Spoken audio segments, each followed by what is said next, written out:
हाँ जी दोस्तों, राम राम सा। कैसे हैं आप सब? मैं हूँ उमा धाकड़ और अपन ने है ना जो लास्ट क्लास में डिस्कशन किया था वो किया था राजस्थान की कला और संस्कृति के बारे में कि राजस्थान की कला और संस्कृति होती क्या है। राजस्थान के किस किस एग्जाम के लिए राजस्थान की कला और संस्कृति के कौन कौन से टॉपिक आते हैं वो सारे अपन ने कवर किए थे कि मैंने टॉपिक बताया था कि ये टॉपिक है और इससे ये चीजें अपन ये जानेंगे, अपन ये समझेंगे। और इवन इतना भी बताया था कि राजस्थान की कला और संस्कृति सबसे सरल विषय है, आप सारी चीजों को बचपन से जानते हो, सिर्फ मैं आपको थोड़ा सा क्या बता रही हूँ, हाईलाइट कर रही हूँ उन चीजों को। ठीक है, तो चलिए राजस्थान का जो राजस्थान के जो त्योहार है, तो सबसे पहला टॉपिक जो रहेगा अपना राजस्थान के त्योहार। अगर यदि आपका ये प्रश्न है कि मैडम यही क्यों ले रहे हो आप टॉपिक, बाकी और भी तो ले सकते थे, तो मेरा उत्तर ये है कि राजस्थान के लोक देवता ले सकती थी, राजस्थान की लोक देवियां ले सकती थी, है ना। लेकिन यही इसलिए लिया क्योंकि राजस्थान में जितने भी त्योहार और उत्सव मनाए जाते हैं वो सारे है ना तिथि पर बेस्ड है, तिथि पर आधारित है, विक्रम संवत के अनुसार उस पर आधारित है, उसके अनुसार मनाए जाते हैं। आगे अपन पढ़ेंगे राजस्थान के लोक देवता, राजस्थान की लोक देवियां, राजस्थान के संत संप्रदाय, राजस्थान के मेले है ना कब लगते हैं, और किसी की मान लो संत की मृत्यु हुई है, कभी समाधि ली है तो कौन सी तिथि को ली है, ये सारी चीजें, पर्यटन महोत्सव कौन सी तिथि को मनाए जाते हैं। तो इन सारी चीजों में है ना वो तिथि आएगी। और सीधा अगर मैं आपको पढ़ा लूंगी तो उसमें यही आएगा कि जैसे कि तेजाजी का मेला कब लगता है या परबतसर का मेला कब लगता है, तो भाद्रपद शुक्ल दशमी को। तो आप बोलोगे यार ये क्या है, मतलब पहले समझाओ तो सही ना कि होती क्या है। इसलिए सबसे पहला टॉपिक मैं ले रही हूँ राजस्थान के त्योहार। ठीक है, सबसे एक मेन बात बता रही हूँ वो है कि राजस्थान के बारे में ऐसा कहा जाता है कि राजस्थान में अगर 7 वार हैं, राजस्थान में नहीं ऑल ओवर जैसे 7 वार होता है ना, तो राजस्थान के बारे में ऐसा कहा जाता है कि यदि 7 वार है ना तो राजस्थान में 9 त्योहार हैं। अब देख लो कि कोई भी दिन ऐसा नहीं है कि वो बिना त्योहार की हो। ठीक है, इतने त्योहार है, अगर वार 7 है ना तो त्योहार 9 है। इतने त्योहार है तो अपन सारे त्योहार पढ़ेंगे, क्या हर एक दिन कवर करेंगे? नहीं, जो महत्वपूर्ण है और जो अपने को है ना आसपास की चीजों को जानने के लिए जो नॉलेज आपको नीड है उसकी जो जरूरी है वही अपन कवर करेंगे, और जो एग्जाम की दृष्टि से महत्वपूर्ण है वही अपन कवर करेंगे। ठीक है, बाकी तो हर एक दिन त्योहार छोटा मोटा चलता ही रहता है। ठीक है, तो राजस्थान के त्योहार में टॉपिक ले रही हूँ। सबसे पहली जो बात है मैं आपको ये क्लियर करूंगी,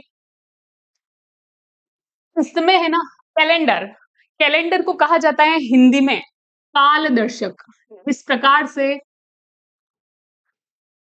ट्रेन को हिंदी में कहते हैं लोह पथगामिनी, और रेलवे स्टेशन को हिंदी में कहते हैं लोह पथगामिनी आवक जावक सूचक यंत्र। उसी प्रकार से कैलेंडर को हिंदी में कहा जाता है कालदर्शक। बेसिक जानकारी जो इसमें जरूरी होगी वो मैं आपको बता रही हूँ कि प्रत्येक महीने में 2 पक्ष होते हैं। ठीक है, प्रत्येक महीने में 2 पक्ष होते हैं। प्रत्येक महीने में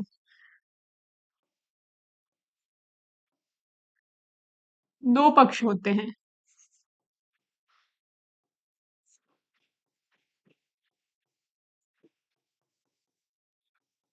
एक है कृष्ण पक्ष, एक है शुक्ल पक्ष। महीने में दिन होते हैं 30, है ना, ओवरऑल। महीने में यदि अगर 30 दिन होते हैं तो 15 दिन का एक पक्ष होता है और फिर 15 दिन का एक पक्ष होता है। ठीक है, पक्ष एक तत्सम शब्द है, हिंदी पढ़ते हो ना आप तब, और इसका तद्भव रूप होता है पखवाड़ा। अगर पक्ष से आपको नहीं समझ आए तो पखवाड़ा ये तो आपने सुना ही होगा, 15 दिन का एक पखवाड़ा होता है। अतः एक महीने में 2 पखवाड़े होते हैं, 2 पक्ष होते हैं। 15 दिन को बोलते हैं कृष्ण पक्ष, है ना, और 15 दिन को बोलते हैं शुक्ल पक्ष। ठीक है, कृष्ण पक्ष को कहते हैं है ना 15 दिन इसमें और 15 दिन इसमें। कृष्ण पक्ष को कहते हैं बदी। ये कृष्ण पक्ष शुक्ल पक्ष और आपने नहीं सुना होगा, लेकिन अपने घर में दादा दादी के मुंह से, मम्मी पापा के मुंह से ये तो सुना ही होगा कि बदी और सुदी। ठीक है, तो शुक्ल को सुदी भी कहते हैं और बदी को कृष्ण भी कहते हैं, या कृष्ण को बदी भी कहते हैं, तो ये चीज आपको ध्यान रखनी है। 15 दिन किसके? सुदी के, और 15 दिन बदी के। दूसरी बात यहां पर मैं ये क्लियर करना चाहूंगी कि पहले अमावस्या आएगी या फिर पहले पूर्णिमा आएगी। तो इसको याद करने का तरीका है कि पहले अमावस्या आएगी, बाद में पूर्णिमा आएगी। पहले जो 15 दिन खत्म होंगे, है ना, 14 दिन खत्म होंगे, जो 15वां दिन होगा उस दिन अमावस्या होगी, और बाद के 15वां जो दिन होगा दूसरे पक्ष में, वो होगा पूर्णिमा का। इसे आप ऐसे याद कर सकते हो कि जैसे महीना है वो पूरा होने वाला है। जब 15 दिन हुए तो आधा महीना हुआ ना, लेकिन जब 30 दिन हो गए तो तीसरे दिन पूरा महीना होगा। तो महीना पूरा हो रहा है तो वो है पूर्णिमा, ठीक है। और जब महीना आधा है तो वो है अमावस्या, ठीक है। तो इस प्रकार से आपको ये चीज याद रखनी है। सारे महीनों में अपन अमावस्या और पूर्णिमा के सारे त्योहार पढ़ेंगे, और बीच में कौन कौन सी तिथि आती है वो भी त्योहार पढ़ेंगे। इसके अलावा एक और चीज क्लियर कर लेती हूँ, महीने। पहले हिंदी जो महीने हैं, चैत्र, वैशाख, ज्येष्ठ, आषाढ़, श्रावण, भाद्रपद, आश्विन, कार्तिक, मार्गशीर्ष और पौष, माघ, फाल्गुन, है ना। कब ये महीने चल रहे होते हैं, तो कब ये अंग्रेजी महीने चल रहे होते हैं, जब अंग्रेजी महीने है ना, अंतरराष्ट्रीय मानक कैलेंडर यही है कि जनवरी, फरवरी, मार्च, अप्रैल, है ना। तो ये जब महीने चल रहे होते हैं तब हिंदी महीनों के कौन से महीने चल रहे होते हैं, तो इसके लिए पहले अपन एक चीज समझेंगे, इस टेबल को बनाना जरूरी है, ठीक है।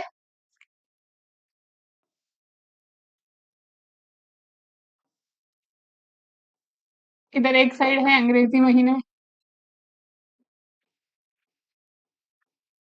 और एक साइड है हिंदी महीने।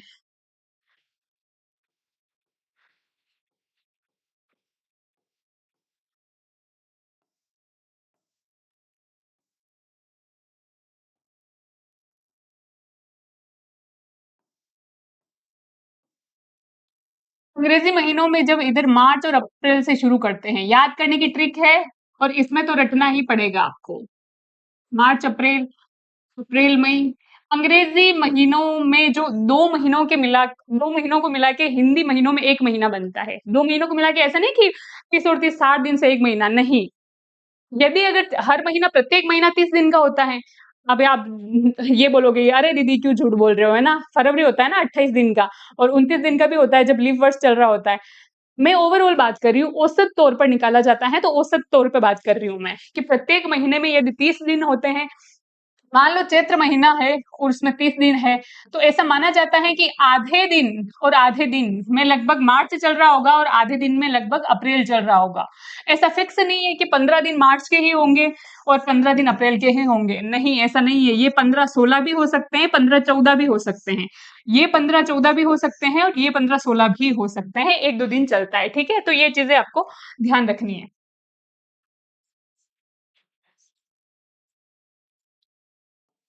आ जाइए, मार्च, अप्रैल, अप्रैल, मई, मई, जून, जून, जुलाई,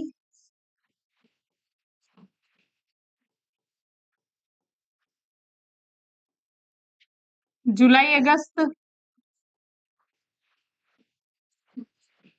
15-15 दिन कवर होने चाहिए, है ना। जुलाई इधर भी, तो जुलाई और अगस्त के 15 दिन, इधर जून और जुलाई के 15 दिन, ठीक है। अगस्त, सितंबर,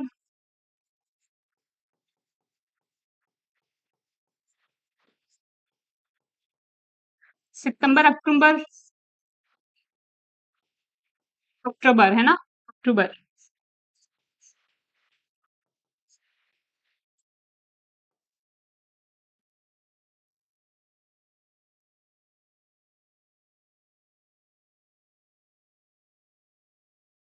अक्टूबर, नवंबर, अक्टूबर, नवंबर। अच्छा, और छोटा कर लूं क्या सर? देखना स्क्रीन पे दिख रहा है ना।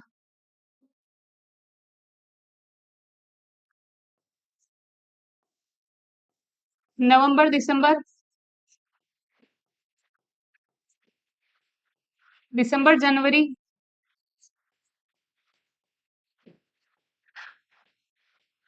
थोड़ा और छोटा करूंगी।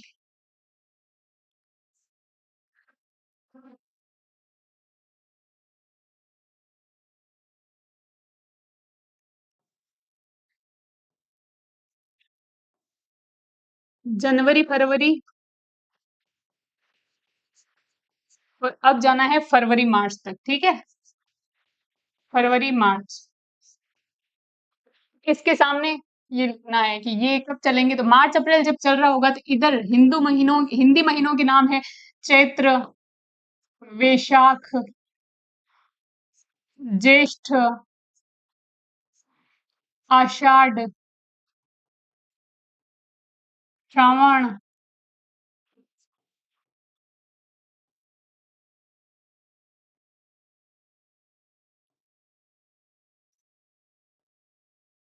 तो श्रावण चल रहा है ना महीना, और इधर देखो जुलाई चल रहा है ना, तो जुलाई और अगस्त, अभी श्रावण शुरू ही हुआ है, उसका अभी शुक्ल पक्ष बाकी है, अभी कल ही अमावस्या गई है ना, तो पूरा शुक्ल पक्ष बाकी है, तो 15 दिन बाकी है ना, और आज कितने, जुलाई अगस्त, मैंने क्या बोला, पूरे पूरे दिन नहीं आएंगे, है ना, थोड़े बहुत इधर उधर हो जाते हैं, ठीक है। चैत्र वैशाख ज्येष्ठ आषाढ़ श्रावण भाद्रपद आश्विन, आश्विन को आशोज भी कहते हैं, ठीक है, ध्यान रखना, वो आषाढ़ है, ये आशोज है। चैत्र वैशाख ज्येष्ठ आषाढ़ श्रावण भाद्रपद आश्विन कार्तिक मार्गशीर्ष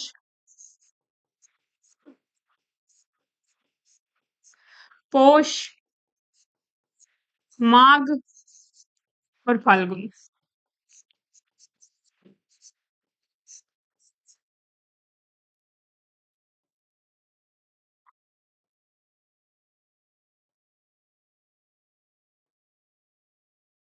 तीर का ध्यान रखना है ना, इधर उधर नहीं कर दो आप कहीं। और ये जो सबसे नीचे है फरवरी मार्च वाला, ये इधर गया, ठीक है, तो दिख रहा है ना, ये सारी चीजें क्लियर, तो इधर तो है ये अंग्रेजी महीने, उधर है हिंदी महीने, तो कब कब हिंदी महीनों के कौन से महीने चल रहे होते हैं, तब अंग्रेजी महीनों के कौन से महीनों के बीच वो दिन आ रखे होते हैं, तो ये चीज आपको ध्यान रखनी है, ठीक है, उतार लेना है इनको, मैं साइड में हूँ, स्क्रीनशॉट लेना है तो ले लो और देख लो, ठीक है।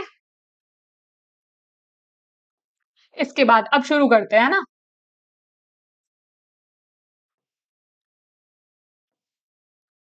तीज त्योहारा बावड़ी ले डूबी गणगौर, इससे क्या स्पष्ट होता है, अरे एक वो कैलेंडर के बारे में भी बता देती हूँ आपको, इसमें आ गए वैसे विक्रम संवत और ग्रेगोरियन कैलेंडर। तीज त्योहारा बावड़ी ले डूबी गणगौर, ये प्रसिद्ध दोहा है, इसमें ये है कि तीज जो सबसे पहला त्योहार है, और गणगौर ये सबसे अंतिम त्योहार है, ठीक है। तीज तिवारा, ये त्योहारा है, इसको थोड़ा सही कर लेना आप, है ना, तीज त्योहारा बावड़ी ले डूबी गणगौर, ठीक है, तो ये चीज करनी है यहाँ पर, तीज त्योहारा बावड़ी ले डूबी गणगौर, तीज से तो त्योहार शुरू होते हैं, और ले डूबी गणगौर मतलब कि त्योहार खत्म हो जाते हैं, तो इससे क्या समझते हैं, आपके राजस्थान का जो सबसे पहला त्योहार माना जाता है वो कौन सा है, तो तीज, ये क्वेश्चन आया हुआ है पहले, इसलिए आपको ध्यान रखना है कि सबसे पहला त्योहार कौन सा है, तो वो है तीज, ठीक है, और सबसे अंतिम त्योहार कौन सा है, तो वो है गणगौर। ये टॉपिक के नीचे ये लाइन तो लिखी होनी बहुत जरूरी है, ठीक है, ध्यान रखना, तेज त्योहारा बावड़ी ले डूबी गणगौर। इसके बाद में अब पक्ष बताती हूँ, जैसे कि मैं आपको बता चुकी हूँ, दो पक्ष होते हैं, एक तो है कृष्ण पक्ष, एक है शुक्ल पक्ष।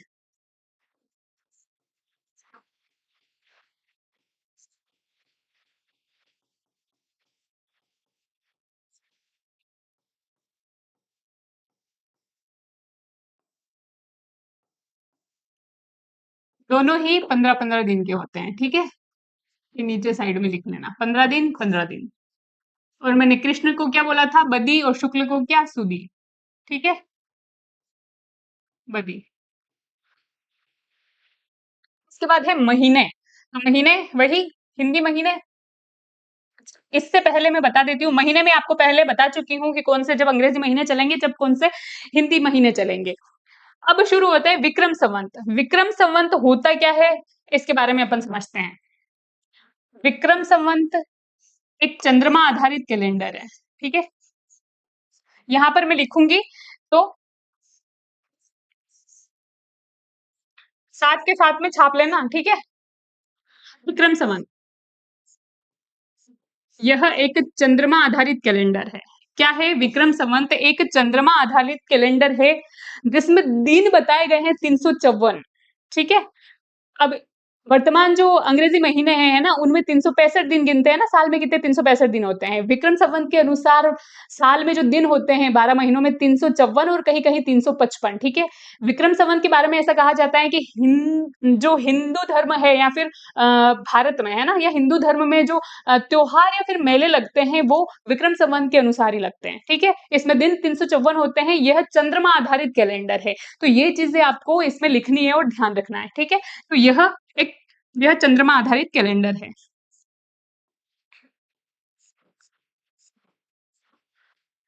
चंद्रमा आधारित कैलेंडर है।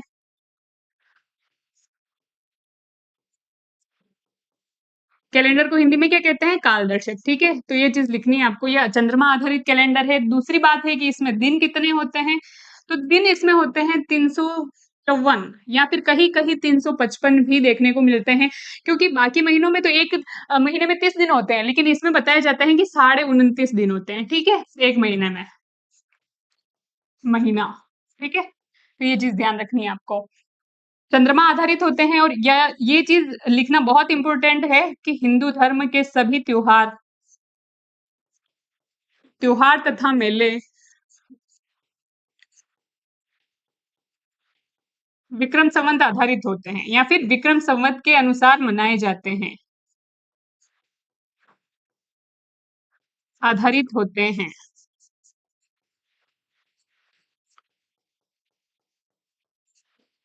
ठीक है? ये चीज़ क्लियर है? आप इसका स्क्रीनशॉट ले सकते हैं। बात तो समझ में आ गई ना कि ये एक चंद्रमा आधारित कैलेंडर है, इसमें दिन होते 354 और कभी-कभी जब आंकड़ा सही नहीं बैठ रहा होता है ना संतुलन का, इसका और अंग्रेजी महीनों का, तब 355 दिन भी लिए जाते हैं, ठीक है? और ये क्या है, हिंदू धर्म में जितने भी त्योहार और मेले जो तिथियों के अनुसार लगते हैं ना, वो विक्रम संवत के अनुसार ही लगते हैं, ठीक है? तो ये छाप लीजिए आप, मैं आगे बताती हूँ यहीं पे। चलो यहाँ पे एक्सप्लेन कर लेती हूँ। ग्रेगोरियन कैलेंडर, जैसा कि अपन ने पीछे देखा कि ग्रेगोरियन कैलेंडर क्या होता है। विक्रमी संवत जो कैलेंडर है उसको अपन ने देख लिया, इसके बाद है ग्रेगोरियन कैलेंडर। ग्रेगोरियन कैलेंडर, यह एक सूर्य आधारित कैलेंडर है, ठीक है? तो अंग्रेजी महीनों के जो महीने आते हैं ना, वो इसी पे कैलेंडर पर बैठ जाए। तो यह एक सूर्य आधारित कैलेंडर है। सूर्य आधारित कैलेंडर है।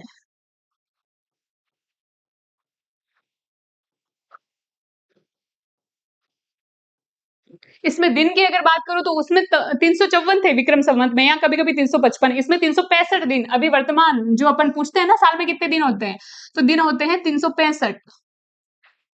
इनको संतुलित क्यों कर रहे हैं अपन, मैं आगे बताऊंगी, है ना, प्रमाण दूंगी आपको कि क्यों ही कर रहे हैं अपन। सूर्य आधारित कैलेंडर है, दिन होते हैं 365। इसकी शुरुआत कब और किसने की थी? तो इसकी शुरुआत की थी पोप ग्रेगरी 13 ने। तो क्या ये कैलेंडर बिल्कुल विशुद्ध रूप से नया बनाया गया था, या फिर कोई जो पुराना कैलेंडर था उसमें थोड़े बहुत सुधार करके फिर ये कैलेंडर तैयार किया गया? तो हाँ, ये जो पुराना कैलेंडर था जूलियन कैलेंडर, है ना, उसमें थोड़ा सुधार करके फिर कौन सा ग्रेगोरियन कैलेंडर बनाया गया था, ठीक है? तो यह क्या लिखेंगे कि यह जूलियन कैलेंडर का रूपांतरण है। यह जूलियन कैलेंडर, जूलियन कैलेंडर का रूपांतरण है। कैलेंडर का रूपांतरण है, ठीक है? ये चीज़ ध्यान रखनी है। कौन से कैलेंडर का? जूलियन कैलेंडर का। और इसकी शुरुआत किसने करी थी? पोप ग्रेगरी 13 ने करी थी, ठीक है? तो ये चीज़ आपको इसके कैलेंडर के बारे में ध्यान रखनी है, ग्रेगोरियन कैलेंडर के बारे में। और ये सूर्य आधारित है, जबकि वो चंद्रमा आधारित था विक्रम संवत। एक और बात आएगी यहाँ पर कि पंचांग क्या होते हैं? पंचांग देखते हैं ना अपन, चौगड़िया वगैरह, कौन सा शुभ मुहूर्त देखने के लिए कि यहाँ कोई सगाई की, शादी की कोई, या फिर कोई जैसे कि मुहूर्त निकालना हो तो उसके लिए देखते हैं ना चौगड़िया, फिर पंचांग क्या चल रहे हैं।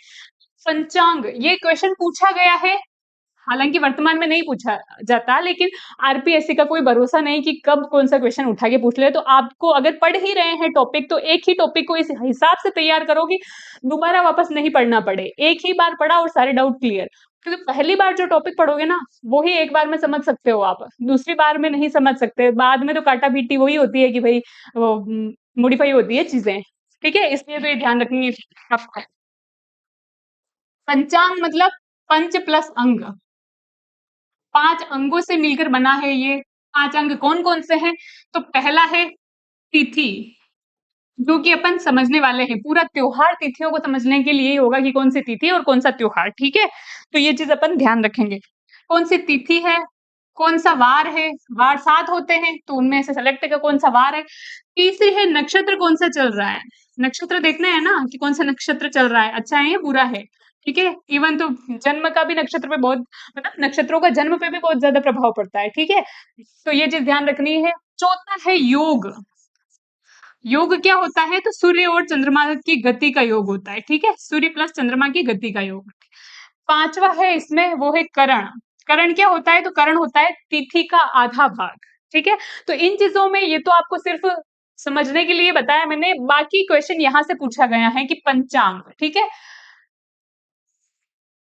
ये क्या होता है। तो पहले एक क्वेश्चन आया था कि समय की गणना करने के लिए, समय की गणना करने के लिए कौन से कैलेंडर का उपयोग किया जाता है? तो वो है पंचांग कैलेंडर, ठीक है।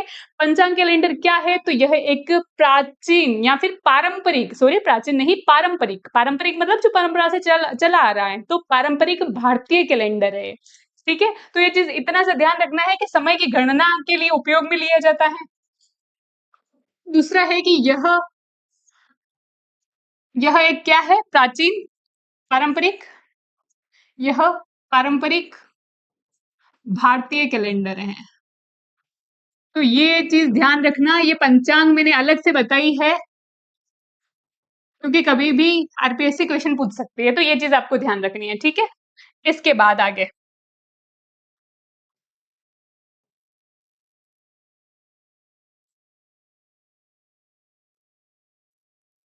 अच्छा एक और है शक संवत। ग्रेगोरियन कैलेंडर मैंने क्लियर कर लिया आपको कि क्या ही होता है। उसके बाद कर रहे हैं अपन शक संवत। शक संवत के बारे में जान रहे हैं वो इसलिए क्योंकि क्वेश्चन आ सकता है, पूछा नहीं जाता, आ सकता है। ग्रेगोरियन कैलेंडर जो था वहां पर लिखना आपके वो अंतरराष्ट्रीय मानक कैलेंडर है, ठीक है। अंतरराष्ट्रीय मानक कैलेंडर, ये लाइन उसमें ऐड करना, अंतरराष्ट्रीय मानक कैलेंडर, वही कर देती हूँ मैं ऐड। ये रहा, यह क्या है? यह एक अंतरराष्ट्रीय मानक कैलेंडर है। अंतरराष्ट्रीय का मतलब समझ रहे हो कि कितने देश है दुनिया में? लगभग 200 है ना, 200 से ऊपर पार कर चुके हैं, तो 200 देशों में लगभग ये कैलेंडर है ना फॉलो किया जाता है। यह अंतरराष्ट्रीय मानक कैलेंडर है, ठीक है। मतलब सभी देशों में लगभग ये कैलेंडर फॉलो किया जाता है, तो ये चीज आपको ध्यान रखनी है, ठीक है, ये चीज ऐड कर लेना उसमें। उसके बाद है,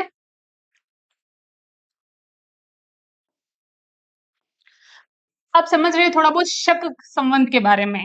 विक्रम संवत देखा था, ग्रेगोरियन कैलेंडर देखा था, अब समझ रहे हैं थोड़ा बहुत शक संवत के बारे में। शक संवत होता क्या है? तो यह भारत सरकार का आधिकारिक कैलेंडर है। अभी भी कोई जैसे कोई कार्यालय पत्र निविदा वगैरह आती है ना, तो उसमें शक संवत आधारित देखी जाती है चीजें, ठीक है। तो यह भारत सरकार का आधारित आधिकारिक कैलेंडर है, भारत सरकार का आधिकारिक कैलेंडर है। ये चीजें सिर्फ लिखने वाली थी साइड में, और मैं एज इट इज पूरा का पूरा टॉपिक पढ़ा रही हूँ आपको कि कहीं कोई नीड नहीं हो कि बाकी आपको कोई और जगह से चीज देखनी पड़े, ठीक है। सारी चीजें और क्वेश्चन भी करेंगे, 100% मैटर, ठीक है। तो यह भारत सरकार का आधिकारिक कैलेंडर है, शक संवत, ठीक है। ये चीज आपको ध्यान रखनी है। इसकी शुरुआत कब हुई थी? तो इसकी शुरुआत हुई थी 78, मतलब 78 एडी में, जिसे ईस्वी भी कहा जाता है। और विक्रम संवत की शुरुआत कब हुई थी? तो वो हुई थी 57 ईसा पूर्व। अब विक्रम संवत में एक और बात चीजें अपन ऐड करेंगे, ये रहा विक्रम संवत यहाँ पर। इसकी शुरुआत कब हुई थी? तो इसकी शुरुआत हुई थी 57 ईसा पूर्व। ईसा पूर्व को बोलते हैं बीसी। एक चीज एक और क्लियर कर देती हूँ मैं आपको कि बीसी क्या होता है और एडी क्या होता है। बीसी मतलब कि ईसा पूर्व, और एडी मतलब होता है ईसवी। ईसा पूर्व होता है ईसा मसीह के जन्म से पूर्व की घटनाएं, ठीक है। और ईसा मसीह के बाद मतलब ईसा मसीह के जन्म के बाद की जो घटनाएं होती है वो एडी में गिनी जाती है या फिर ईसवी कहते हैं जिनको। अभी ईसवी में अपन शब्द मतलब वर्ष गिनते हैं, और जो 0 BC से पूर्व थे है ना, मतलब एक एक से पूर्व ग्रेगोरियन कैलेंडर की शुरुआत एक एक को हुई थी, मतलब 1 जनवरी को, ठीक है। तो इससे पहले अपन बीसी में गिनेंगे इन चीजों को, ठीक है। तो ग्रेगोरियन कैलेंडर में भी ये चीज अपडेट कर दो आप।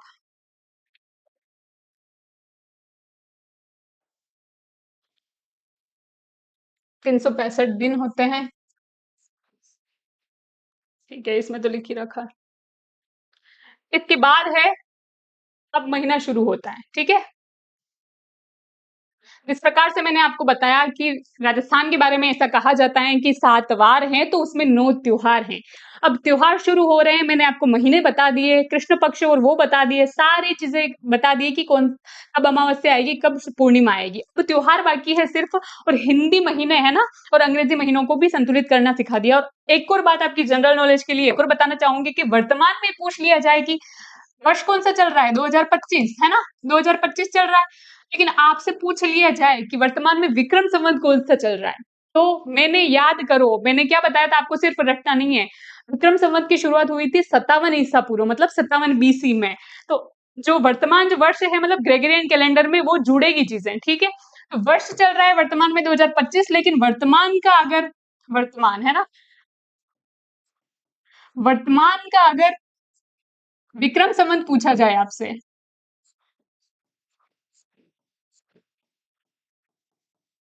तो 2025 में आप करोगे एड 57, ठीक है। क्योंकि ये बीसी पूर्व है, बीसी मतलब ईसा पूर्व है, तो वो जोड़ी जाएगी चीजें। ऐसे आप समझो कि मान लो कि आप हो और आपका कोई छोटा भाई है, आप पहले हुए हो और आपका भाई बाद में हुआ है, लेकिन बड़ा कौन है, आप हुए ना, क्योंकि पहले हुए। ये तो नवीनतम है, इसलिए इनको ऐसे गिना जाएगा कि भाई पुराना है तो जोड़ क्यों रहे हैं, तो पुराना है तो भाई ये पहले हो गया ना, तो ये पुराना है, तो जोड़ी जाएगी ना चीजें, इसलिए। तो 2025 में 57 जोड़ोगे तो लगभग 2022 82 सॉरी 2082। तो ये वर्तमान में विक्रम संवत चल रहा है, ठीक है, 2082 ये विक्रम संवत चल रहा है वर्तमान में, ठीक है। तो ये चीज ध्यान रखनी है। अब आई एक सारणी बना रही हूं, उससे समझ लेना आप। ग्रेगोरियन कैलेंडर, ये सारणी हमें शक संवत, विक्रम संवत और ग्रेगोरियन कैलेंडर इन तीनों के बीच संतुलन स्थापित करना सिखाती है। अपन जान सकते हैं कि अगर अंग्रेजी महीने जो है उनमें अगर ये महीना चल रहा है तो हिंदी महीने में कौन सा महीना चल रहा होगा और कौन सा शक संवत के आधार पर चल रहा होगा, ठीक है। जबकि शक संवत एक आधिकारिक कैलेंडर है ना, आधिकारिक तौर पर ही उसका उपयोग किया जाता है, ठीक है। तो ये है ग्रेगोरियन कैलेंडर, इधर है विक्रम संवत। मैंने विक्रम संवत को क्यों इधर लिखा है, क्योंकि ये ईसा पूर्व का है, सबसे पुराना कैलेंडर है। और ये शक संवत, ठीक है। ग्रेगोरियन कैलेंडर की शुरुआत एक एक को होती है, 1 जनवरी को होती है, ठीक है। विक्रम संवत की शुरुआत होती है 57 BC मतलब 57 ईसा पूर्व, तो सबसे पुराना हो गया। शक संवत की शुरुआत होती है 78 AD या 78 ईस्वी में, ठीक है। यदि आपसे पूछा जाए, मान लो 2025 चल रहा है वर्तमान में, ठीक है, ये शक संवत ग्रेगोरियन कैलेंडर से कितना आगे है, तो ये इससे आगे है 78 साल। ईस्वी दे रखा है एडी, या ध्यान रखो इधर, तो ये इससे 78 साल आगे है, प्लस कर लो, ठीक है। यदि पूछा जाए कि विक्रम संवत है ना, इससे कितना साल पीछे है, पीछे है मतलब तो 57 जोड़ने हैं, जोड़ने क्यों है, पीछे है तो घटाना चाहिए ना, कि नहीं जोड़ने हैं। पहले हुआ तो वो बड़ा होगा, है ना, ये पहले से चल रहा है तो सबसे पुराना कैलेंडर ये है ना, कि भाई इससे इतने वर्षों पहले ये चल रहा है, तो इसलिए 57 वर्ष इसमें जोड़े जाएंगे, मतलब 57 वर्ष पीछे है इससे, विक्रम संवत से। विक्रम संवत है ना ग्रेगोरियन कैलेंडर से 57 वर्ष आगे हैं। शक संवत जो है वो ग्रेगोरियन कैलेंडर से 78 वर्ष पीछे है, ठीक है। तो माइनस आएगा इधर, ठीक है। तो ये चीज ध्यान रखनी है। और विक्रम संवत की और अगर शक संवत में दोनों की बात करें तो 135 साल का फर्क है। विक्रम संवत कितना आगे है शक संवत से, 135 वर्ष। यदि कहीं पर ऐसी चीजें आती है जोड़ने की घटाने की, पूछ लिया जाता है, आरपीएससी का कोई भरोसा नहीं, अधीनस्थ बोर्ड का भी अभी तो कोई भरोसा नहीं कि कहाँ से कुछ पूछ ले, ठीक है। तो इसलिए आपको ये चीज ध्यान रखनी है। अब आते हैं अपन टॉपिक पर। अभी तक मैंने आपको सिर्फ बेसिक चीजें क्लियर करी थी कि ये चीज होती है, ऐसे कर सकते हैं। अब है महीना, पक्ष और मतलब दोनों पक्ष, कृष्ण पक्ष और शुक्ल पक्ष, इनके बारे में पढ़ते हैं। एक और चीज क्लियर कर लेती हूँ कि श्रावण महीना ही क्यों ले रहे हैं पहले, और श्रावण महीना ले लिया तो फिर शुक्ल पक्ष से ही क्यों त्योहार कर रहे हैं, कृष्ण पक्ष वाले त्योहार बाद में क्यों पड़ेंगे, है ना। तो मैं इसलिए बता रही हूँ कि अपन ने वो देखा था, तीज त्योहार बावड़ी ले डूबी गणगौर। तीज सबसे पहला त्योहार है और गणगौर सबसे अंतिम त्योहार है, ठीक है। तीज जो आती है ना श्रावण महीने की शुक्ल पक्ष की तृतीया को आती है, तो यहीं से त्योहार शुरू हो रहे हैं, तो इसलिए मैंने इस त्योहार को सबसे पहले लिया है, ठीक है। इसलिए मैंने श्रावण महीने को पहले लिया है कि एज इट इज, जो सीरीज वाइज याद रखेंगे ना अपन की, एक से त्योहार से दूसरा त्योहार जुड़ा हुआ है तो आपको अच्छे वे में याद होगा, है ना, भूलोगे भी नहीं कभी। इसलिए श्रावण महीने की शुक्ल पक्ष की तृतीया को मनाई जाती है श्रावणी तीज, ठीक है। यहाँ लिख रही हूँ मैं, इधर जगह है, मैं इधर एक्सप्लेन कर रही हूँ, ठीक है। इधर का आप ध्यान रखना, बाद में स्क्रीनशॉट ले लेना। श्रावणी तीज बोलते हैं इसको, छोटी तीज बोलते हैं इसे,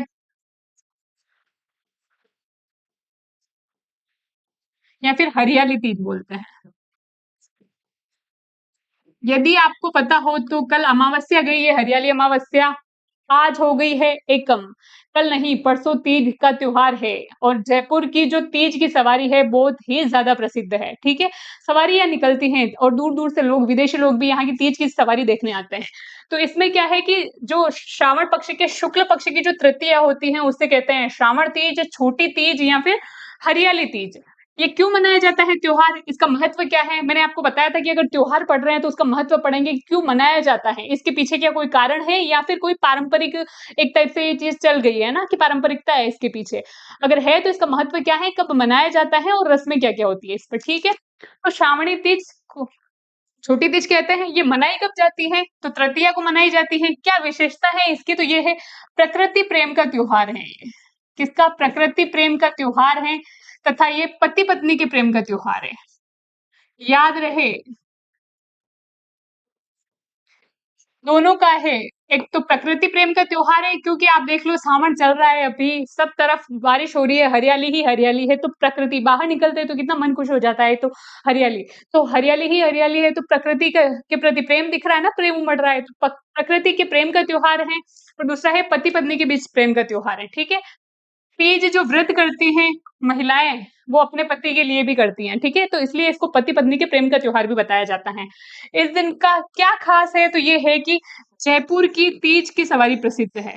ये हाईलाइट कर लेना इसको, और स्टार कर लेना 5 स्टार, कि ये पूछा जाता है बार बार, तो इसलिए जयपुर की तीज की सवारी प्रसिद्ध है।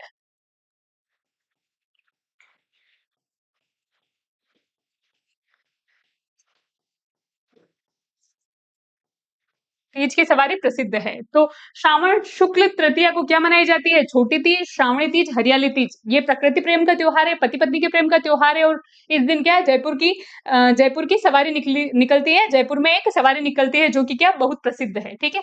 इसके बाद है पूर्णिमा, मैं इसे हटा रही हूँ, स्क्रीनशॉट ले सकते हो आप। श्रावण महीने में अपन ने पढ़ी थी कृष्ण पक्ष, तो त्योहार बाद में पढ़ेंगे, क्यों पढ़ेंगे, क्योंकि सबसे पहले जो त्योहार आता है वो आता है तीज, ठीक है।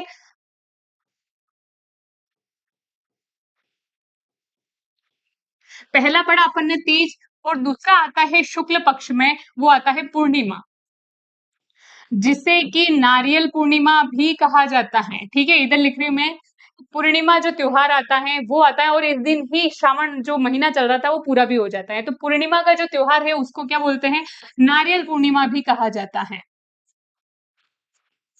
ये भाई बहन के प्रेम का त्योहार है।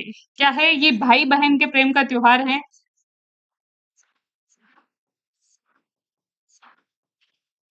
भाई बहन के प्रेम का त्योहार है, इसलिए इस दिन क्या करती है, बहन भाई को राखी बांधती है और भाई बहन को राखी बांधता है, और एक दूसरे की, है ना, जीवन भर एक दूसरे की रक्षा करने का वचन देते हैं। हालांकि ये चीजें ऐसे है कि अगर भाई बड़ा हो तो बहन को कूट देता है, और बहन बड़ी हो तो भाई को कूट देती है, ठीक है।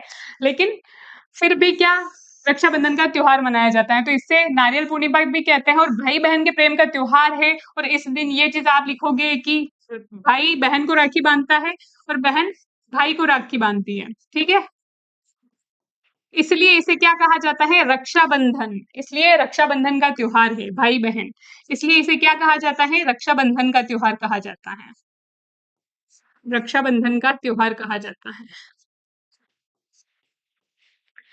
इसी के साथ जो श्रावण महीने में जो शुक्ल पक्ष में जो त्योहार आते हैं वो कंप्लीट कर लिए अपन। एक तीज महत्वपूर्ण थी और ये पूर्णिमा, ये दोनों ही बार-बार पूछे जाते हैं, इसलिए दोनों ही इंपॉर्टेंट है। आपको स्टार लगाना है इन पे, ठीक है? ये चीज़ें बहुत ज़्यादा महत्वपूर्ण है। इसके बाद है अगला श्रावण महीने की जो त्योहार थे अपने शुक्ल पक्ष के त्योहार। श्रावण महीने के त्योहार अभी कंप्लीट नहीं हुए हैं। श्रावण महीने के शुक्ल पक्ष के त्योहार कंप्लीट हुए हैं। शुक्ल पक्ष का इसलिए लिया था पहले क्योंकि तीज से शुरू हो रहे थे और पहला त्योहार प्रथम त्योहार कौन-सा था? तृतीया, है ना? तीज थी, श्रावणी तीज, छोटी तीज इसलिए, ठीक है? तो इसके बाद है भाद्रपद महीना। भाद्रपद महीने की जो कृष्ण पक्ष की जो तृतीया आती है, उसे कहते हैं बूढ़ी तीज, बड़ी तीज। छोटी तीज कौन-सी थी? श्रावण महीने की शुक्ल पक्ष की तृतीया छोटी तीज थी। भाद्रपद महीने की कृष्ण पक्ष की तृतीया बड़ी तीज है। छोटी तीज पहले हो गई, अब बड़ी तीज, ठीक है? जिसे बड़ी तीज कहते हैं, बूढ़ी तीज कहते हैं, कजली तीज भी कहते हैं इसे और सातुड़ी तीज भी कहते हैं। कजली तीज और सातुड़ी तीज। ये सारे कुछ भी पूछ लिया जाता है इसलिए आपको सारे नाम लिखना अनिवार्य है, ठीक है? ये सारे नाम लिखना है, सारे कहा जाता है। इस दिन का क्या प्रसिद्ध है? तो ये है कि ये भी प्रकृति प्रेम और पति-पत्नी के प्रेम का त्योहार है। तो मैं एज़ इट इज़ कर रही हूँ, प्रकृति प्रेम और पति-पत्नी के प्रेम का त्योहार है।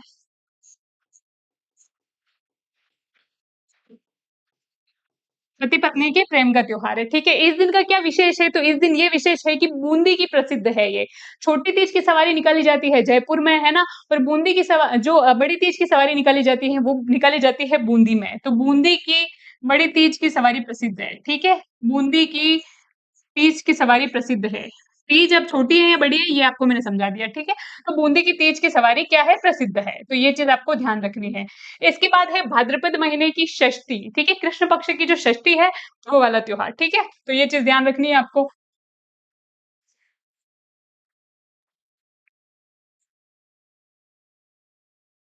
षष्ठी को बोलते हैं षष्ठी समझने से पहले मैं आपको नीचे की साइड ले जाना चाहूँगी, ठीक है? अष्टमी को, क्योंकि ये जो त्योहार है ना इसे अपन सब धूम-धाम से मनाते हैं और ये तो त्योहार भई सबको ही पता है। ऐसे नहीं बोल सकते ये त्योहार हम जानते ही नहीं है। ये त्योहार है कृष्ण जन्माष्टमी को, भाद्रपद के कृष्ण पक्ष की अष्टमी को मनाया जाता है कृष्ण जन्माष्टमी। एक है कृष्ण जन्माष्टमी और एक आएगी राधा अष्टमी, ये वाली, ठीक है? लेकिन आपको ध्यान कैसे रखना है कि दोनों ही एक ही महीने में है। लेकिन कृष्ण पक्ष में कौन-सी अष्टमी आ रही है और राधा अष्टमी कौन से पक्ष में आ रही है। तो इसको ऐसे याद रखना है तो कृष्ण का रंग क्या था? कृष्ण भगवान का रंग काला था, तो वो कृष्ण पक्ष में जाएगी। राधा थोड़ी श्वेत थी, है ना? शुक्ल पक्ष में चली जाएगी ये, ठीक है? तो इसलिए शुक्ल पक्ष में जो जाएगी राधा अष्टमी, इधर जाएगी कृष्ण जन्माष्टमी। तो ये त्योहार कवर करने के लिए अपने को पहले क्या करना है? ये त्योहार कवर करना है। ये तो पढ़ लिया तृतीया, अब ये करने के लिए ये करना है। तो इस दिन मनाई जाती है जन्माष्टमी, ठीक है? अब मैं डिटेल है आपको बता रही हूँ क्योंकि अगर मैं सारी चीज़ें एक-एक चीज़ लिख के बताऊँगी, तो ये क्लास चलेगी 4 घंटे की, ठीक है? जिसमें ओनली हिंदू त्योहार ही हो पाएँगे। तो जो बड़ा जो लिखने वाला तरीका है ना, तो वो मैं ऐसे बोल रही हूँ और जो महत्वपूर्ण अगर मेला लग रखा है, तो वो मैं बताऊँगी आपको। लेकिन जो बोल रही हूँ चीज़ें, वो आपको ध्यान रखनी है, ठीक है? तो इस दिन लगता है इस दिन मनाई जाती है जन्माष्टमी, ठीक है? क्या विशेषता है इसकी कि भई अपन देखते ही हैं रात को 12 बजे तक है ना भगवान के पैदा होने का मतलब जन्म होने का वेट करते हैं, उसके बाद पंचेरी बाँटी जाती है, जिसको बोलते हैं ना धनिये की बनी हुई आती है, तो वो विशेष मिठाई होती है, वो विशेष प्रसाद होता है, ठीक है? तो एक चीज़ ध्यान रखनी है कि जन्माष्टमी मनाई जाती है भाद्रपद कृष्ण अष्टमी को, ठीक है? और उस दिन 12 बजे तक भगवान कृष्ण के जन्म का इंतज़ार करते हैं लोग और फिर प्रसाद वितरण करके इसको मनाया जाता है धूम-धाम से, ठीक है? ये हो गई तो इससे पहले आइए अब षष्ठी। कृष्ण भगवान छोटे थे या बड़े? ये 2 भाई थे। बलराम जी बड़े थे और कृष्ण भगवान छोटे थे। जो बड़ा होगा वो पहले होगा, है ना? पहले जन्म होगा उसका तभी वो बड़ा होगा, तो षष्ठी को होते हैं बलराम जी पैदा, इसलिए इसे कहते हैं बलराम जयंती। ठीक है? इसे क्या कहते हैं? बलराम जयंती या फिर इसे कहते हैं हल छठ। हल छठ क्यों कहते हैं? क्योंकि बलराम जी को कहा जाता है हलधर। हलधर क्यों कहते हैं? क्योंकि वो हथियार है उनका, हल अपने साथ ही रखते हैं, है ना? बलशाली थे, हल ह उनका हथियार इतना बलशाली था। हल कितना वज़न होता है उसमें और इन्हें और कहा जाता है किसान के देवता, ठीक है? किसानों के देवता किन्हें कहा जाता है? तो बलराम जी को कहा जाता है। किसानों के देवता कहा जाता है, बलराम जी को कहा जाता है। भाद्रपद कृष्ण षष्ठी को उपछठ भी कहते हैं, ठीक है?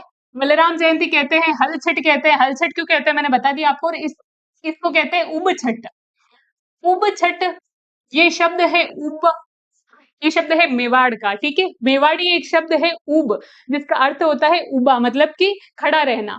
तो उब छठ के दिन जो व्रत करती हैं महिलाएं, वो पूरे दिन खड़ी रहती हैं, ठीक है? पूरे दिन खड़ी रहती हैं और खड़े होकर ये व्रत रखा जाता है और रात को 12 बजे व्रत तोड़ा जाता है, उसके बाद ये व्रत संपन्न होता है।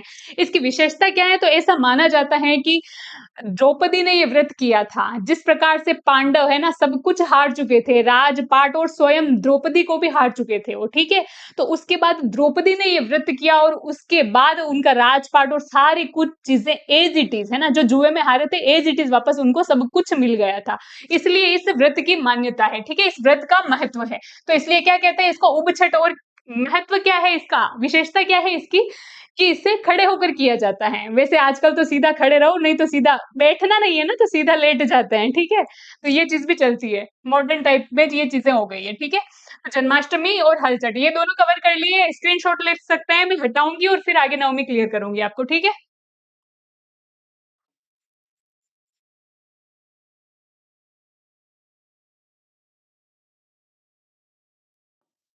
उसके बाद है नवमी। भाद्रपद महीने की कृष्ण पक्ष को मनाया जाता है गोगा नवमी, ठीक है? राजस्थान के जब लोक देवता अपन पढ़ेंगे तब अपन पढ़ेंगे गोगा जी के बारे में, कि भाद्रपद कृष्ण पक्ष, है ना, भाद्रपद महीने की कृष्ण पक्ष की नवमी को गोगा नवमी मनाई जाती है। इनका मेला लगता है दो जगह, ठीक है? कब लगता है मेला? तो भाद्रपद महीने के कृष्ण पक्ष की नवमी को मेला लगता है। इस दिन गोगा नवमी मनाई जाती है। जो किसान लोग होते हैं ना अपने हल को 9 गांठों वाली राखी बांधते हैं। याद रखना, एक आएगी तेजा दशमी, एक आएगी गोगा नवमी। तो दोनों में तेजा दशमी के दिन नाम से ही स्पष्ट है, दशम मतलब कि 10 गांठों वाली जो किसान है राखी बांधते हैं अपने हल को। गोगा नवमी के दिन 9 गांठों वाली राखी बांधते हैं, किसको? किसान अपने हल को, ठीक है? तो ये चीज ध्यान रखनी है। तो इस दिन क्या 9 गांठों वाली राखी बांधी जाती है। दूसरी चीज है कि इसका जो मेला लगता है गोगा नवमी का, वो 2 जगह लगता है।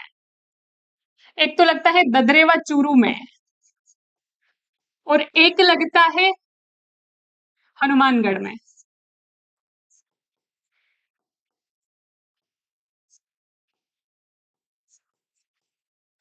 हनुमानगढ़, जिसे गोगा जी की धूर मेड़ी भी कहते हैं, ठीक है? और ये कहां पर है? हनुमानगढ़ में, गोगा मेड़ी में, ठीक है? गोगा मेड़ी हनुमानगढ़ में मेला लगता है एक, और एक लगता है ददरेवा चूरू में। महमूद गजनवी से गोगा जी ने युद्ध किया था, इसलिए महमूद गजनवी ने गोगा जी को नाम दिया था जाहिर पीर, ठीक है? और इसके बाद अपने मौसेरे भाई अर्जन और सर्जन के साथ युद्ध करते हुए शहीद हो गए थे गोगा जी, है ना, गायों की रक्षा के लिए, इसलिए उन्हें लोक देवता भी माना जाता है। और उसी युद्ध में ऐसा कहा जाता है कि अर्जन और सर्जुन को तो उन्होंने मार दिया, है ना, लेकिन इसी के साथ वो खुद भी वीर गति को प्राप्त हुए थे।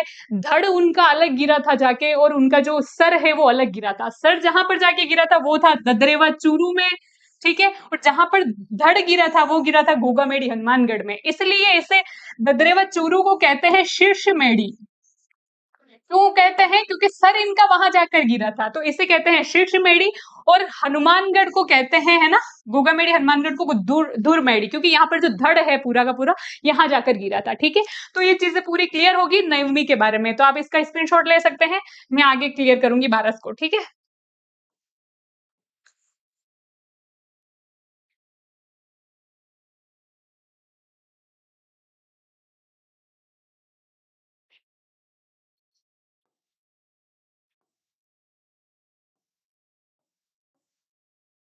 अब है 12, इसे कहा जाता है मत्स्य 12। ये कैसे मनाया जाता है? तो इस दिन ये होता है कि गाय के बछड़े की पूजा की जाती है। नाम से स्पष्ट है कि बच्छ बारस, बच्छ बारस मतलब गाय के बछड़े की पूजा की जाती है। गाय के बछड़े की पूजा की जाती है। और दूसरा है कि चाकू का प्रयोग नहीं किया जाता है इस दिन। ये दोनों विशेषताएं आपको ध्यान रखनी है कि कौन से त्योहार के दिन चाकू का प्रयोग नहीं किया जाता है। तो चाकू का प्रयोग वर्जित है। तो अगर चाकू का प्रयोग वर्जित है तो फिर खाना बनाएंगे तो खाएंगे क्या है?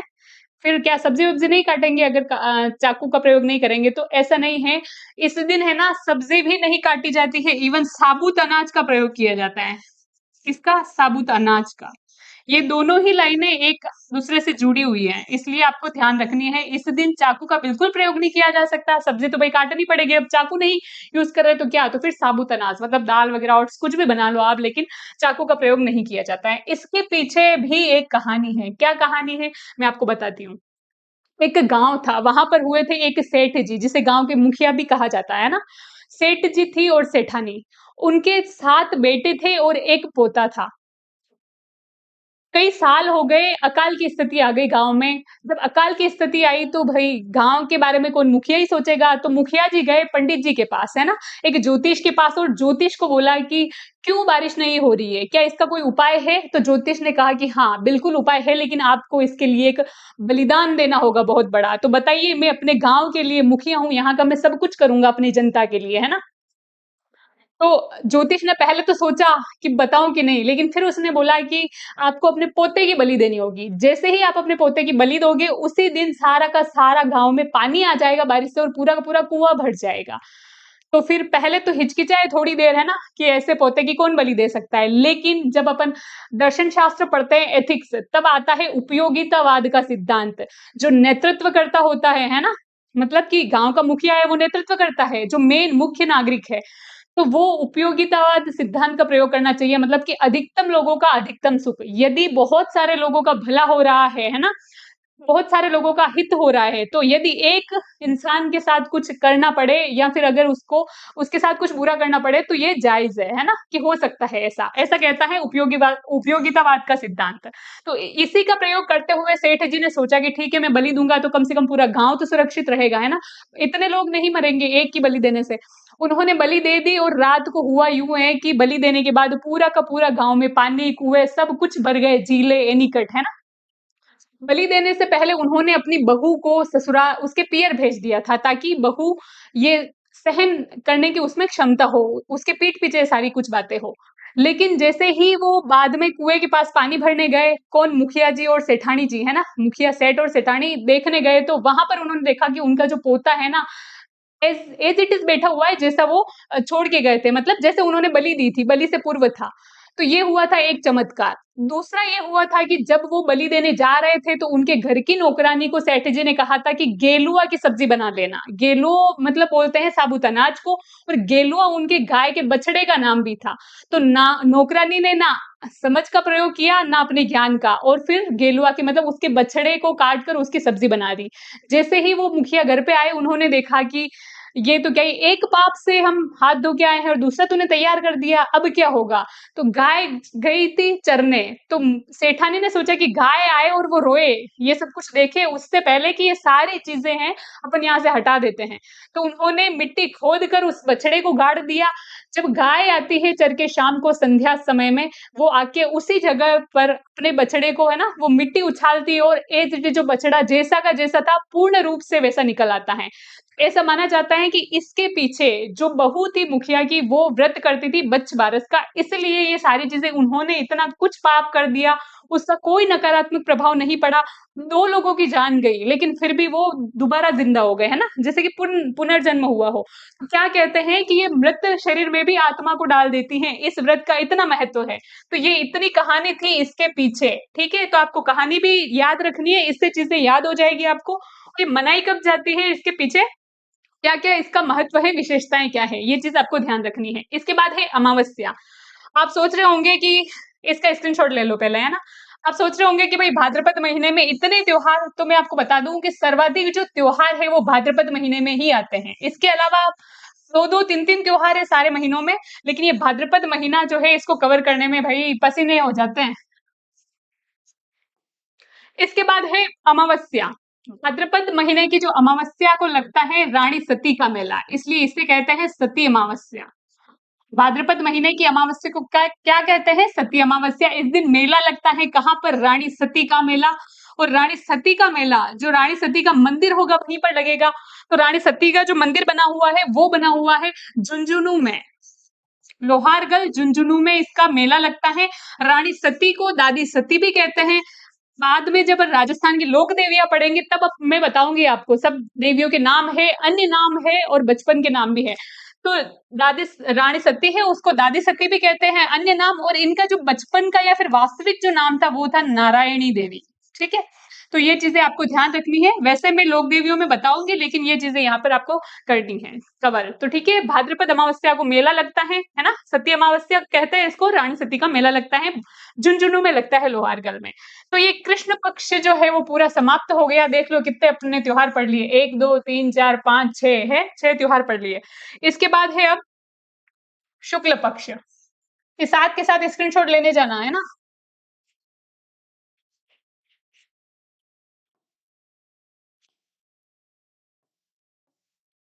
आता है शुक्ल पक्ष। भाद्रपद महीने की शुक्ल पक्ष की द्वितीया को मनाया जाता है। इस दिन आती है, ये तो आप अभी करोगे ही थोड़े टाइम बाद, है ना। ये जो झंडे लेके लोग निकलते हैं, छोटे छोटे बच्चे होते हैं, जय बाबा की बोलने में बहुत मजा आता है, तो सड़क के किनारे बैठ जाते हैं। जैसे यात्री जाते हैं उनको यही बोलते हैं, बस उनका एंटरटेनमेंट होता रहता है। ठीक है, भाद्रपद महीने की शुक्ल पक्ष की द्वितीया को मनाई जाती है रामदेव जयंती। रामदेव जयंती, तथा इसे कहते हैं बाबेरी बीज। एक और कहा जाता है, क्या कहा जाता है, बाबेरी बीज।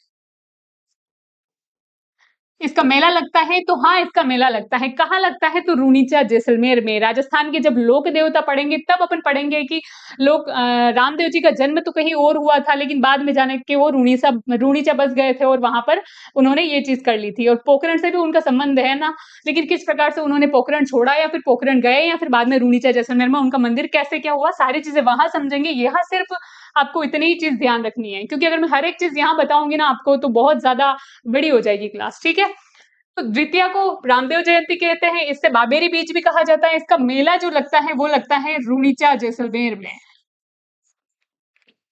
रूणीचा जैसलमेर, ठीक है, रूणीचा जैसलमेर में मेला लगता है, और इससे कहा जाता है मारवाड़ का कुंभ। आगे जब अपन मेले पढ़ेंगे ना तो उसमें सारी चीजें पढ़ेंगे, जितने भी एरिया है, जैसे मेवाड़, मारवाड़, वागड़, हाड़ौती, है ना, ढूंढाड़, शेखावाटी, सारों के अपन साथ साथ में कुंभ भी पढ़ेंगे कि सबसे एरिया का जो सबसे बड़ा मेला जो होता है, सबसे प्रसिद्ध जो मेला होता है सभी जातियों जनजातियों में, है ना, किसी क्षेत्र विशेष का, वो वहां का कुंभ कहलाता है ना, कि बढ़ चढ़ के लोग हिस्सा लेते हैं वहां पर। इसलिए तो मारवाड़ का कुंभ किसे कहा जाता है, तो किसे कहा जाता है, रूणीचा जैसलमेर में जो मेला भरता है रामदेव जी का, उससे। द्वितीया को एक तो लगती है कहाँ पर, मेला रूणीचा जैसलमेर में, उसको कहते हैं बाबेरी बीच। और एक और मनाया जाता है बाबू महाराज का मेला लगता है इसी तिथि को, बाबू महाराज का मेला, और ये लगता है धौलपुर में, बाड़ी धौलपुर। ठीक है, बाड़ी धौलपुर। याद रखिए, बांडी नहीं है, बांडी तो नदी है ना, नागौर की। ये है बाड़ी, बाड़ी धौलपुर में लगता है ये मेला। ठीक है, किसका, बाबू महाराज का। तो आप इसको ऐसे याद रख सकते हो, दो मेले लग रहे हैं, एक तो बिल्कुल पश्चिमी पाकिस्तान, पश्चिमी राजस्थान में, सॉरी पाकिस्तान नहीं, और एक है पूर्वी राजस्थान। पश्चिमी राजस्थान मतलब जैसलमेर, पूर्वी राजस्थान यानी धौलपुर। ठीक है, तो इन दोनों में बाबू महाराज और रामदेव जी का मेला। ठीक है, तो ये चीज कवर हो गई, कौन सी, द्वितीया। इसके बाद है तृतीया। तृतीया के बारे में सिर्फ आपको नाम लिखना है, ज्यादा कुछ लोड नहीं लेना है कि इस दिन क्या मनाया जाता है। उसके बाद में सीधा अपन चतुर्थी पे चलेंगे, क्योंकि जिन त्योहारों के बारे में पूछा जाता है, आप ये मत सोचो कि एक्सप्लेन इतना क्यों कर रही है, तो मैं जिस जिस त्योहार के बारे में जितना ज्यादा पूछा जाता है मैं उसी त्योहार के बारे में एक्सप्लेन कर रही हूँ, है ना, क्योंकि ताकि आप पढ़ो यहाँ से और यही से क्वेश्चन बने तो आपको लगे कि यार सारी कुछ चीजें तो कवर करवाई थी उस लड़की ने, है ना, तो इसलिए। तो आ जाइए, तृतीया, ये कभी ना तो पूछा गया है एग्जाम में ना, लेकिन फिर भी नॉलेज के लिए अपन पढ़ रहे हैं। इस दिन मनाई जाती है हरतालिका तीज। भाद्रपद महीने की शुक्ल पक्ष की तृतीया को मनाई जाती है हरतालिका तीज। ठीक है, इसके बाद है चतुर्थी, ये है गणेश चतुर्थी। इस दिन गणेश जी की स्थापना होती है ना, मूर्ति की स्थापना करते हैं और 10 दिन तक फिर गरबे वगैरह खेलते हैं ना, इसलिए। तो ये चीजें हैं कि चतुर्थी को गणेश चतुर्थी भी कहते हैं, इसको शिव चतुर्थी भी कहते हैं। ठीक है, इसको चतुरा चौथ भी कहते हैं।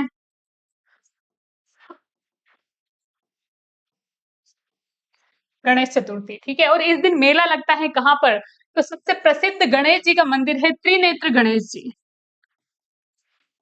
त्रिनेत्र गणेश जी, जिस प्रकार से कोई भी शुभ कार्य होता है, खास करके विवाह जब किसी का होता है, तो सबसे पहला जो आमंत्रण दिया जाता है, सबसे पहला जो निमंत्रण दिया जाता है, सॉरी, उसे क्या कहा जा मतलब वो किसको दिया जाता है? गणेश जी को। तो यहीं पर जाता है सबसे पहला निमंत्रण गणेश जी को, है ना?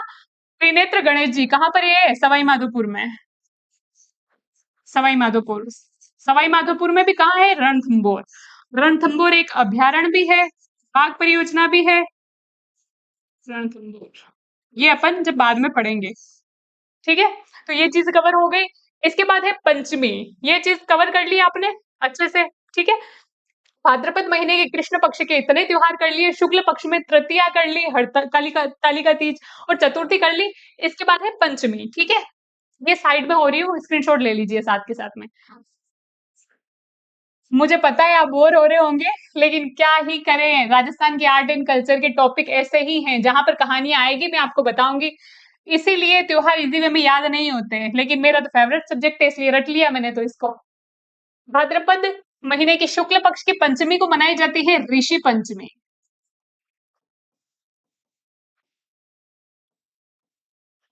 ऋषि पंचमी को मेला लगता है, एक प्रसिद्ध मेला है जिसका नाम है भोजन थाली मेला।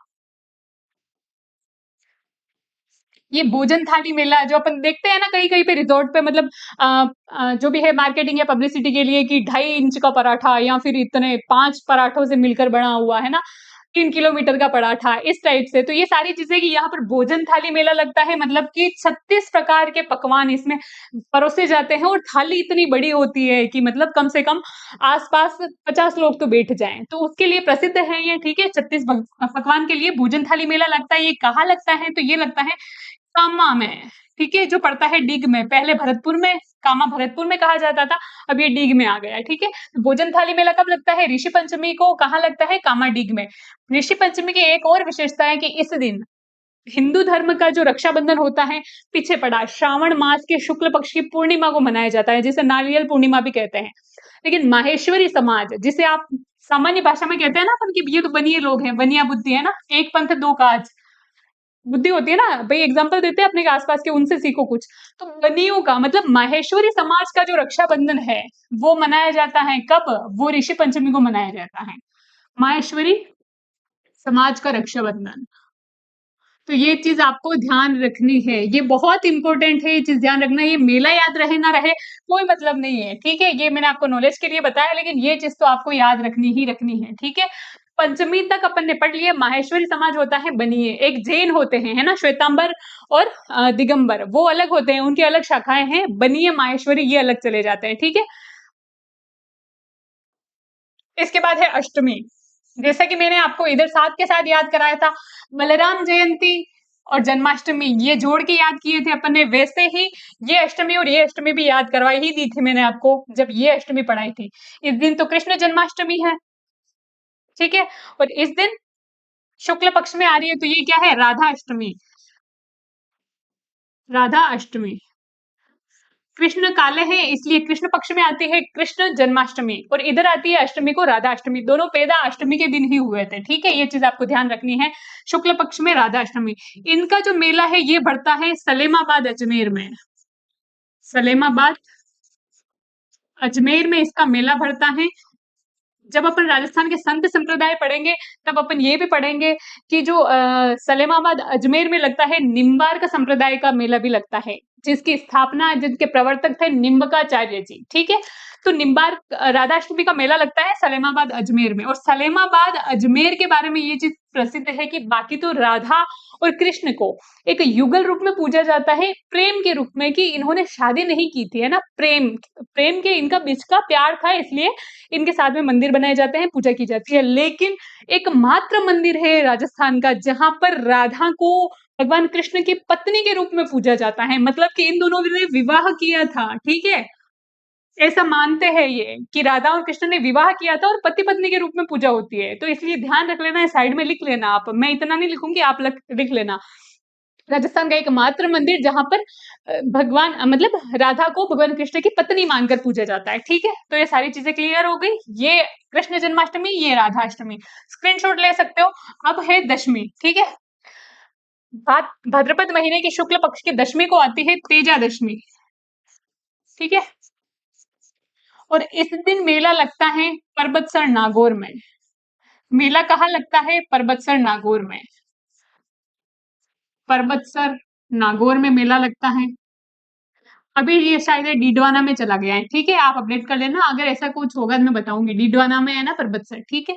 तो परबतसर नागौर में इनका मेला लगता है। ये जो परबतसर मेला है, ये राजस्थान का सबसे बड़ा पशु मेला है, ठीक है। राजस्थान का जो सबसे बड़ा पशु मेला है, अपन पढ़ेंगे बाद में जाके पशु मेले की, कौन से मेले से सबसे ज्यादा आय प्राप्त होती है, कौन से मेले में है ना मिक्स जो नस्ल है उनके पशु आते हैं, कौन सा मेला किस विशेष है ना नस्ल के लिए जाना जाता है।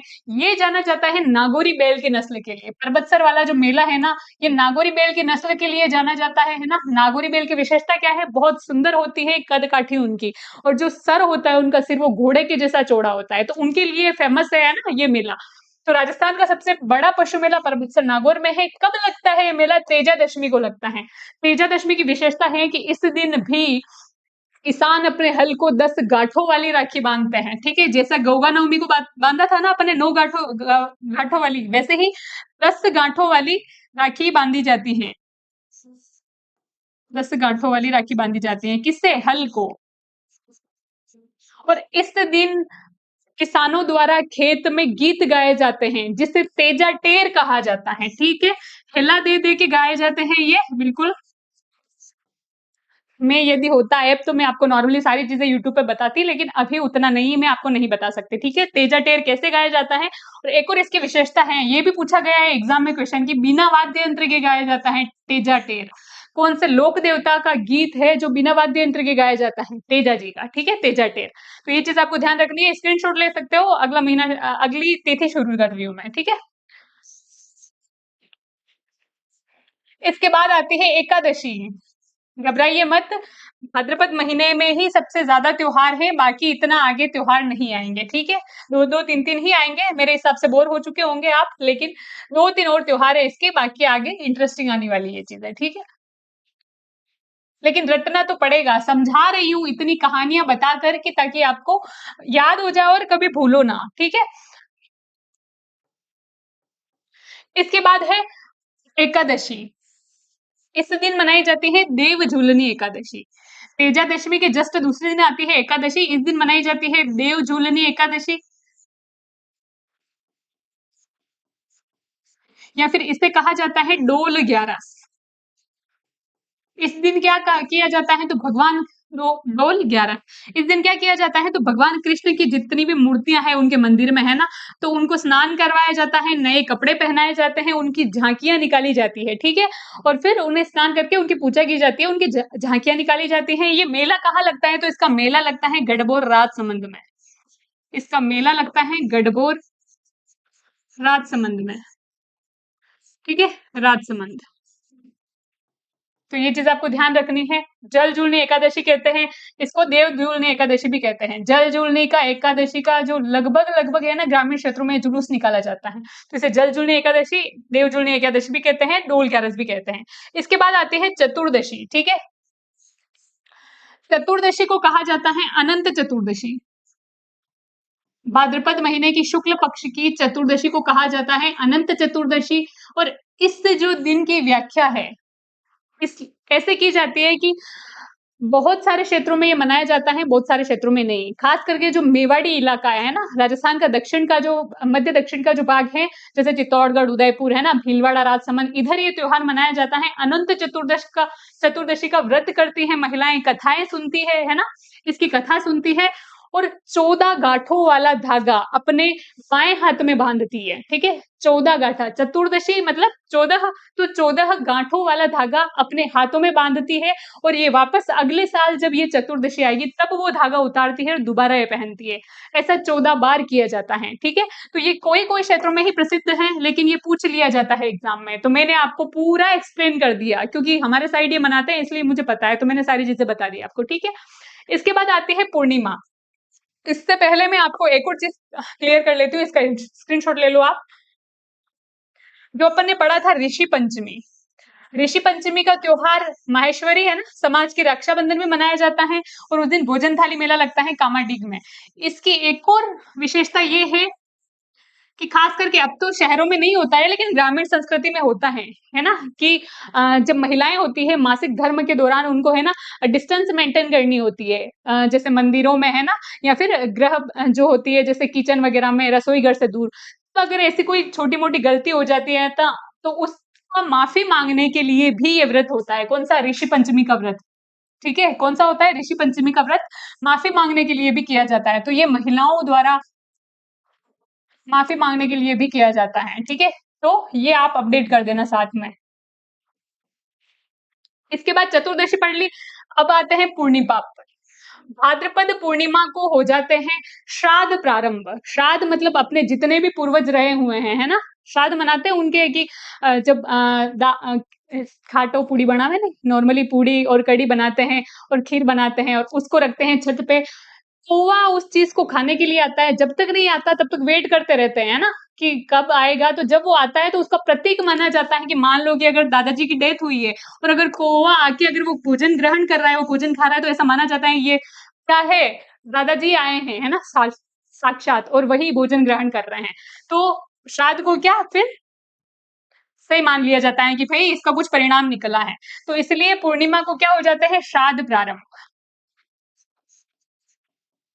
भाद्रपद की पूर्णिमा को श्राद्ध प्रारंभ हो जाते हैं, भाद्रपद का महीना खत्म हो रहा है, इसके साथ ही श्राद्ध प्रारंभ है और श्राद्ध का जो त्योहार है, ये चलता है 16 दिनों तक। 16 दिनों तक कैसे? ये चलता है श्राद्ध मतलब प्रारंभ होने से भाद्रपद पूर्णिमा से ये लेके चलता है आश्विन अमावस्या तक। तो 15 दिन तो वो हो गए और एक ये, तो 16 दिन तक ये त्योहार चलता है, ठीक है? तो ये चीज़ आपको ध्यान रखनी है। पूरा अपन ने पढ़ लिया है, दोबारा रिवाइज़ कर रही हूँ। भाद्रपद कृष्ण पक्ष की तृतीया को बूढ़ी तीज, कदली तीज, श्रावण महीने के शुक्ल पक्ष को अपन ने पढ़ा था, तीज को छोटी तीज, है ना? पूर्णिमा को श्रावण पूर्णिमा, जिससे रक्षाबंधन भी का त्योहार भी मनाया जाता है, ठीक है? भाद्रपद की कृष्ण पक्ष की तृतीया को बड़ी तीज, बूढ़ी तीज, कदली तीज कहते हैं, बूंदी की सवारी प्रसिद्ध है, ठीक है?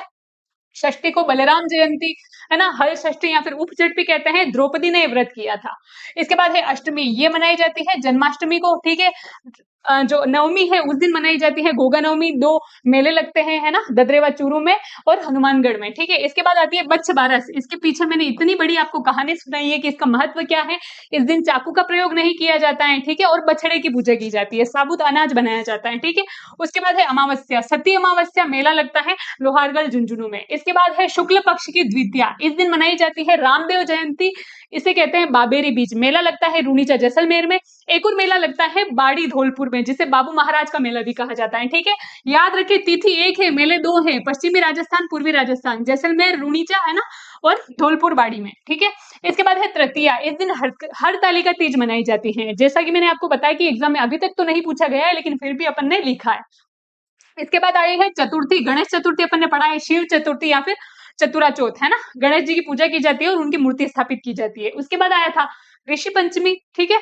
और भोजन थाली मेला कामाडीग में माहेश्वरी समाज का जो रक्षाबंधन है वो इस दिन मनाया जाता है। अष्टमी को राधा अष्टमी, ठीक है? दशमी को आई तेजा दशमी, परबतसर नागौर में इसका मेला लगता है, जो कि राजस्थान का सबसे बड़ा पशु मेला है, ठीक है?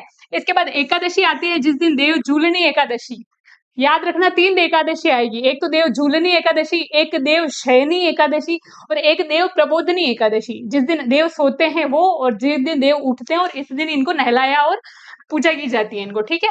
इसके बाद अनंत चतुर्दशी अपने पढ़ लिया, इसके व्रत की क्या महत्वता है। इसके बाद पूर्णिमा मतलब कि श्राद्ध प्रारंभ हो जाते हैं और 16 दिनों तक चलते हैं, ठीक है? तो इसी के साथ अपना भाद्रपद महीना समाप्त हो जाता है, ठीक है?